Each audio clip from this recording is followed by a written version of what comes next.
চাহিদার চেয়ে কয়েক গুণ বেশি উৎপাদন করেও পেঁয়াজ আমদানিতে শীর্ষে বাংলাদেশ। বাড়তি উৎপাদন করেও কেন আমদানি করতে হয়? এই সপ্তাহেও চীন এবং পাকিস্তান থেকে পেঁয়াজ আমদানি করতে হলো সরকারকে।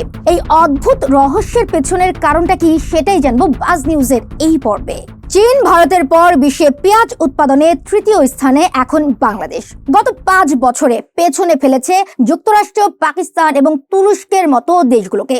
উৎপাদন সক্ষমতা বেড়েছে প্রায় দ্বিগুণ। ঠিক সেই মুহূর্তে এসেও আমদানি ছাড়া দেশ অচল। আমদানিতে হয়েছে প্রথম। এই রিপোর্ট দেখুন। দেশের বর্তমান পেঁয়াজের চাহিদা 28 থেকে 30 লক্ষ মেট্রিক টন, সেখানে উৎপাদন প্রায় 35 লক্ষ মেট্রিক টন। এই 6 থেকে 8 লক্ষ মেট্রিক টন পেঁয়াজ বাড়তি থাকার পরও কেন আমদানি করতে হয় আমাদের? এর পেছনে রয়েছে এক সিন্ডিকেটের কালো হাত। কিছু অসাধু ব্যবসায়ী ভরা মৌসুমেও পেঁয়াজকে অন্যায়ভাবে করছে মজুত, আর এতেই 20 থেকে 25 ভাগ পেঁয়াজ নষ্ট হচ্ছে গুদামেই। 6 লক্ষ টনের বেশি উৎপাদন করেও আরো 8 লক্ষ টন পেঁয়াজ আমদানি করেই পূরণ করতে হচ্ছে এই ঘাটতি। এতে ক্ষতিগ্রস্ত হচ্ছে দেশের কৃষক, নষ্ট হচ্ছে রিজার্ভের মুদ্রা।